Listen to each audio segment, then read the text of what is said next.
प्यारे बच्चों, MP board class channel पर आप सभी का हार्दिक स्वागत है। बच्चों, इस वीडियो में हम एमपी बोर्ड के कक्षा 9वीं के गणित के अध्याय 11 रचनाएं यानी कि कंस्ट्रक्शंस का परिचय पढ़ेंगे। वीडियो को पूरा देखिएगा एंड तक, जिससे आपको अध्याय 11 रचनाएं के सारे कंसेप्ट अच्छे से समझ में आ जाएंगे। और जब आप अध्याय 11 की प्रश्नावलियों के प्रश्नों को हल करोगे तो सभी प्रश्न आपसे आसानी से हल हो जाएंगे।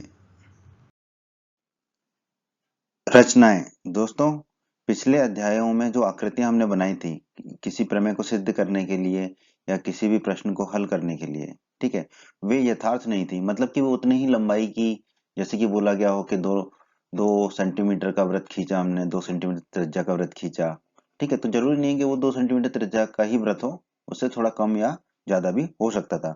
वो वृत्त हमने खींचा था किसी प्रमेय को सिद्ध करने के लिए, प्रश्न को हल करने के लिए, ठीक है। तो वो केवल आपको स्थिति का अनुभव कराने तथा सही तर्क देने में सहायता के लिए खींची गई थी, ठीक है। जैसे कि हम देख लें कि ये एक वृत्त है, ठीक है, और इस वृत्त की जो त्रिज्या हमने कही थी कि 20 सेंटीमीटर की त्रिज्या का ये वृत्त है, ठीक है। पर जरूरी नहीं था कि वो 20 सेंटीमीटर की त्रिज्या का वृत्त रहा होगा, ठीक है। लेकिन दोस्तों, कभी कभी शुद्ध आकृतियों की आवश्यकता होती है जिसमें लंबाई चौड़ाई जो है बिल्कुल करेक्ट हो, सही हो, ठीक है। जैसे कि कुछ उदाहरण ले लेते हैं हम। किसी भवन किसी बनने वाले भवन का मानचित्र बनाना, ठीक है। कोई भी अगर घर बनना है या कोई भी बिल्डिंग बननी है, ठीक है, तो उसका जो मानचित्र बनेगा, ठीक है, वहां पर हमें सही सही आकृति ही बनानी पड़ेगी, मतलब सही सही लंबाई और चौड़ाई की, ठीक है। क्योंकि अगर हमने सही सही लंबाई चौड़ाई की आकृतियां नहीं बनाई मानचित्र में, तो वो मानचित्र ठीक से बनेगा नहीं, और फिर उस मानचित्र के हिसाब से जो भवन का निर्माण होना होगा वो ठीक से नहीं हो पाएगा। तो हमेशा भवन का मानचित्र जो बनता है वो शुद्ध आकृतियों पर ही बनता है, ठीक है। दूसरा उदाहरण ले लेते हैं। औजारों और मशीनों के विभिन्न भागों का खाका बनाना, ठीक है। अब जैसे औजार होते हैं, हमारे हथौड़ा होता है, ठीक है, और भी औजार, चाकू होता है, या बहुत सारे औजार हैं, ठीक है। तो उन औजारों की जो आकृति है, ठीक है, उनकी लंबाई और चौड़ाई जो है पहले से परिभाषित होती है कि हमें इतना लंबा चाकू चाहिए, हमें इतना लंबा हथौड़ा चाहिए, ठीक है। तो उनका जो खाका बनाना है उन औजारों का, ठीक है, वहां पर भी हमें शुद्ध आकृति ही बनानी पड़ती है, बनानी होती है। सड़क का मानचित्र बनाना, ठीक है। अब सड़क का जब भी हम मानचित्र बना रहे हैं तो उसमें लंबाई चौड़ाई वगैरह सब जो है वो सही सही होना चाहिए। तो इन सब चीजों में हमें शुद्ध आकृतियों की आवश्यकता होती है, और भी बहुत सारी चीजें हैं जिनके लिए हमें शुद्ध आकृतियों की आवश्यकता होती है। तो इस अध्याय 11 में, रचनाएं में, हम पढ़ेंगे कैसे कैसे हम शुद्ध आकृतियों की रचना करते हैं। लिए हैं उनको हम समझ लेते हैं। जैसे बनने वाले भवन का मानचित्र, ठीक है। तो जैसे ये भवन बनना है, ये घर बनना है, ठीक है। इस घर का जो मानचित्र होगा उसमें हमें लंबाई चौड़ाई ऊंचाई अच्छे से दिखानी पड़ेगी। तो जैसे यहाँ पर देखिए, ये जो दिखाया हमने 5.94, 18.89, 6.83, ठीक है। तो जब भी किसी भवन का मानचित्र बनेगा तो उस मानचित्र में लंबाई चौड़ाई ऊंचाई वगैरह सही सही दिखानी होती है, शुद्ध आकृतियां होती हैं वो मानचित्र। जैसे कि आप यहाँ पर देखिए, ठीक है, ये ऊंचाई दिखाने के लिए हमने बनाया हुआ है, ठीक है। तो किसी भी भवन के जो मानचित्र है, वो भवन का मानचित्र हमेशा शुद्ध आकृति होता है, और उसमें लंबाई चौड़ाई ऊंचाई जो है वो सही मात्रा में लिखी होती है। औजारें और मशीनों के जो विभिन्न भागों के हमें खाके बनाने होते हैं वो भी शुद्ध आकृतियों से बने होते हैं। जैसे कि ये पेचकस ले लीजिए, ठीक है। ये पेचकस एक औजार है। इस पेचकस का अगर जब खाका बनाएंगे हम, इसकी लंबाई कितनी होगी, चौड़ाई कितनी होगी, नुकीलापन कितना होगा, ठीक है, तो उसके लिए हमें शुद्ध आकृति की आवश्यकता होगी। जैसे कि ये है, जहां पर A B C D L जो है ये भिन्न प्रकार की लंबाइयां हैं। तो इस पेचकस का जब भी खाका बनाएंगे तो ये सब लंबाइयां जो है हमें एग्जैक्ट लिखनी होगी, जो सही है वही लिखनी होगी, ठीक है। और उतना ही बड़ा ये पेचकस का खाका हमें बनाना होगा, ठीक है। मानचित्र बनाना। दोस्तों, अब जैसे ये सड़क है जिस पर कारें चल रही हैं, ठीक है, तो इस सड़क का जो भी मानचित्र हम बनाएंगे उसके लिए भी हमें शुद्ध आकृतियों की आवश्यकता होगी। जैसे कि लंबाई चौड़ाई जो है सड़क की जो है हमें एग्जैक्ट मात्रा में लिखनी होगी, जो जो है वही लिखनी होगी, ठीक है। उसी हिसाब से हमें मानचित्र बनाना होगा। इन सभी आकृतियों को बनाने के लिए कुछ आधारभूत ज्योमेट्री उपकरणों की आवश्यकता होती है, ठीक है। आपके पास एक ज्योमेट्री बॉक्स तो अवश्य होगा, ठीक है, जिसमें निम्न प्रकार के उपकरण होते हैं। तो अभी हम उपकरणों के बारे में पढ़ेंगे जिन उपकरणों की हमें आवश्यकता होगी, और इन उपकरणों को हम क्या बोलते हैं, ज्यामितीय उपकरण। ठीक है, तो सबसे पहले आशंकित पटरी, रूलर। ठीक है, स्केल जिसे आप कहते हैं। ठीक है, जिसके एक और सेंटीमीटर तथा मिलीमीटर के चिन्ह होते हैं, दूसरी ओर इंच और उसके भाग चिन्हित होते हैं। ये इसमें आप देखेंगे ऊपर की तरफ जो है मिलीमीटर और सेंटीमीटर है, और नीचे की तरफ इंच है। ठीक है, इस तरह की स्केल को, ठीक है, हम क्या कहते हैं, आशंकित पटरी, क्योंकि इसमें चिन्ह दिए गए हैं सेंटीमीटर, मिलीमीटर और इंच के, तो ये है हमारी आशंकित पटरी।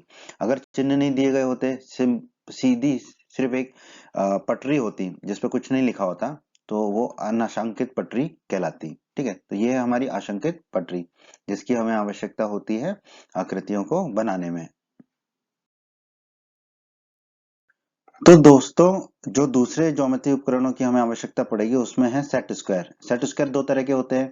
एक तरह के सेट स्क्वायर में जो कोण है वो 90, 60 और 30 होते हैं, और दूसरे तरह के सेट स्क्वायर में कोण होते हैं 90, 45 और 45। ठीक है, तो सेट स्क्वायर जिसमें कोण 90, 60 और 30 है वो इस तरह का होता है। ठीक है, यहाँ पर आप देखेंगे ये जो है हमारा 30 डिग्री का कोण होता है, ऊपर जो है 60 डिग्री का कोण होता है, और फिर ये जो है 90 डिग्री का कोण होता है। ठीक है, तो इस सेट स्क्वायर की सहायता से हम 30 डिग्री, 60 डिग्री और 90 डिग्री के कोण खींच सकते हैं। उसी तरह दूसरा सेट स्क्वायर होता है जिसमें कोण 90 डिग्री, 45 डिग्री और 45 डिग्री होते हैं। वो कुछ इस तरह का होता है। उसमें ये जो है 45 डिग्री का कोण खींचने के लिए काम आता है, ऊपर वाला भी 45 डिग्री का ही कोण खींचने के काम आता है, और यहाँ से हम 90 डिग्री का कोण खींच सकते हैं। ठीक है, तो जब हमें 30 डिग्री, 60 डिग्री, 90 डिग्री, 45 डिग्री के कोण खींचने हो तो हम सेट स्क्वायर की सहायता ले सकते हैं। हालांकि कोई भी कोण खींचने के लिए हम चांदे का प्रयोग करते हैं। चांदे के बारे में भी अभी हम पढ़ेंगे। दोस्तों, अगले ज्योमेट्री उपकरण का नाम है डिवाइडर। ठीक है, डिवाइडर आपने देखा होगा, जिसकी दोनों भुजाओं जो है दो नुकीले सिरे होते हैं। इन भुजाओं को समायोजित किया जा सकता है। ठीक है, डिवाइडर कुछ इस तरीके का होता है जिसकी दोनों भुजाएं जो है नुकीली होती हैं। ठीक है, इसे डिवाइडर कहते हैं। ठीक है, इसका इस्तेमाल हम करते हैं दो आकृतियां बराबर हैं या नहीं उसको नापने के लिए। हालांकि इसका प्रयोग बहुत ज्यादा नहीं होता। ठीक है, हम नहीं करते हैं, लेकिन फिर भी जहां भी करते हैं वहां किस लिए करते हैं, दो आकृतियां बराबर लंबाई की हैं कि नहीं उसको मापने के लिए। दोस्तों, चौथा ज्योमेट्री उपकरण है हमारा प्रकार। ठीक है, प्रकार तो अभी तक आपने यूज किया होगा कई बार। ठीक है, इसमें हम एक पेंसिल लगा सकते हैं और एक सिरा नुकीला होता है। प्रकार कुछ इस तरीके की होती है जिसमें ये सिरा नुकीला है और दूसरे सिरे में जो है हम पेंसिल लगा देते हैं, इसे हम प्रकार कहते हैं। इसका इस्तेमाल हम करते हैं कोई भी वृत्त खींचने के लिए या कोई भी चाप बनाने के लिए। ठीक है, तो इसका तो हम बहुत ज्यादा प्रयोग करने वाले हैं। अगला ज्योमेट्री उपकरण है चांदा। ठीक है, चांदा जैसे कि नाम में ही निहित है चांद। ठीक है, चांदा इस प्रकार का होता है, बिल्कुल चांद जैसा दिखता है। ठीक है, आधा चांद जैसा होता है। ठीक है, चंद्रमा।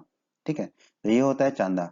चांदे का प्रयोग हम करते हैं कोण बनाने के लिए। ठीक है, जैसे कि अगर हमें 10 डिग्री बनाना है कोण, 20 डिग्री का कोण बनाना है, 30 डिग्री का बनाना है, 90 डिग्री का बनाना है, 160 डिग्री का, मतलब कितने भी डिग्री का कोण हमें बनाना है, हम चांदे की सहायता से बना सकते हैं। तो इस चांदे का भी हम प्रयोग कभी कभी करते रहते हैं, और मूलतः इस चांदे का प्रयोग करते हैं हम कौन बनाने के लिए। सिर्फ इस कौन बनाने के लिए हमें चांदे की आवश्यकता होती है।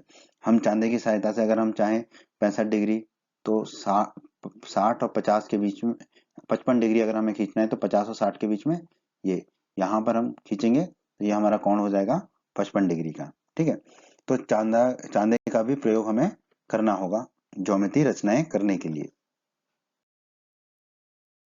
दोस्तों, सामान्यतः एक ज्यामितीय आकृति जैसे कि त्रिभुज, वृत्त, चतुर्भुज, बहुभुज आदि जिसमें मापें दी गई हों, बनाने के लिए हमें इन सभी उपकरण जिनका अभी अभी अभी हमने अध्ययन किया, उन सभी उपकरणों की आवश्यकता होती है। परंतु ज्योमेट्री रचना, ज्योमेट्री आकृति बनाने की वह प्रक्रिया है जिसमें केवल दो उपकरणों का प्रयोग होता है। कौन कौन से हैं वो दो उपकरण? एक है अंशांकनहीन पटरी, अनग्रेजुएटेड स्केल, मतलब ऐसी पटरी जिसमें मिलीमीटर, सेंटीमीटर और इंच वगैरह कुछ नहीं दिया गया, बस वो एक सीधी पटरी है, सीधी स्केल है। ठीक है, और दूसरा है प्रकार। ठीक है, जिसके बारे में भी हमने पढ़ा था। ठीक है, तो मूलतः हम इन्हीं दो उपकरणों का उपयोग करेंगे ज्योमेट्री आकृति बनाने के लिए। अगर ठीक ठीक मापें दी गई होंगी, ठीक है, तो फिर हमें सभी उपकरणों की आवश्यकता हो सकती है। लेकिन अगर मापें नहीं दी गई होंगी तो हम ये पटरी और ये प्रकार का प्रयोग करेंगे ज्यामितीय आकृति बनाने के लिए। दोस्तों उन रचनाओं जिनमें माप भी दिए होंगे, ठीक है, जैसे कि लंबाई या कोण वगैरह दिए होंगे, तो हमें आशंकित पटरी और चांदे का भी प्रयोग करना पड़ेगा। ठीक है, तो ये आशंकित पटरी जिसके बारे में हमने पढ़ा था, स्केल जिसमें मिलीमीटर सेंटीमीटर इंच सब दे रखा होता है, और चांदा जिसके बारे में हमने पढ़ा था। और अगर हम आशंकित पटरी को का उपयोग करेंगे तो दूसरी पटरी जिसमें मिलीमीटर सेंटीमीटर इंच नहीं दिए उस पटरी की आवश्यकता नहीं होगी, इसी पटरी का हम प्रयोग कर लेंगे। और प्रकार की आवश्यकता तो हमें पड़ेगी ही पड़ेगी। दोस्तों इस अध्याय में हम कुछ आधारभूत रचनाएं करेंगे, ठीक है, कुछ आकृतियों की, और इनका प्रयोग करके कुछ विशेष त्रिभुजों की रचना भी करेंगे। इस अध्याय में कुछ रचनाएं करेंगे और कारण बताएंगे कि ये रचनाएं क्यों प्रमाणिक हैं। तो रचना करेंगे, उनके क्या क्या चरण होंगे। ठीक है, तो पहले तो रचना के चरण होंगे कि कैसे कैसे रचना करना है, ठीक है, बिंदुवार रचना के चरण होंगे। और उसके पश्चात हम कारण बताएंगे कि ये रचना क्यों प्रमाणिक है। कुछ रचनाएं दोस्तों, अध्याय 7 से स्मरण कीजिए, याद कीजिए कि वहां पे हमने कुछ नियम पढ़े थे। एसएएस का नियम, एसएसएस का नियम, एएसए का नियम और आरएचएस का नियम। ठीक है, ये सब क्या थे? दो त्रिभुजों के सर्वांग समता के नियम थे। अतः हम कह सकते हैं कि एक त्रिभुज अद्वितीय होता है यदि उसकी दो भुजाएं और बीच का कोण दिया हो, मतलब कि एसएएस। ठीक है, उसी प्रकार या तो तीनों भुजाएं दी हो तो वो अद्वितीय होगा, एसएसएस। या दो कोण और बीच की एक भुजा दी हो, एएसए। ठीक है, इसको हम एएस भी लिख सकते हैं। ठीक है, दो कोण और एक भुजा दी हो। ठीक है, या फिर समकोण त्रिभुज के कर्ण और उसकी कोई एक भुजा दी हो। ठीक है, तो ऐसे त्रिभुज क्या होते हैं? अद्वितीय होते हैं। दोस्तों आपने ध्यान दिया होगा कि किसी भी त्रिभुज की रचना के लिए कम से कम उसके 3 भाग दिए होने आवश्यक होते हैं। ठीक है, तो यही है परिचय अध्याय 11 रचनाओं का। अब हम आगे के वीडियोस में जो भी हमारी रचनाएं हैं वो रचनाओं के अलग अलग वीडियो होंगे हमारे, और सभी रचनाओं का एक वीडियो भी होगा। धन्यवाद दोस्तों। उम्मीद करते हैं बच्चों आपको एमपी बोर्ड क्लास का ये वीडियो पसंद आया होगा।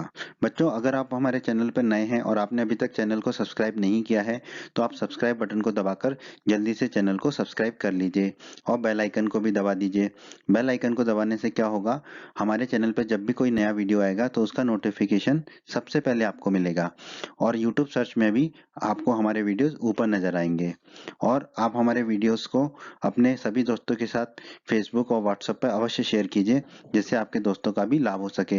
वीडियो पसंद आया है तो वीडियो को लाइक जरूर कर दीजिएगा। और इस अध्याय के बाकी अन्य वीडियोस देखने के लिए आप आई बटन पर क्लिक करें। आई बटन पर क्लिक करने से आपको इस अध्याय के बाकी सभी वीडियोस के लिंक प्राप्त हो जाएंगे। धन्यवाद बच्चों।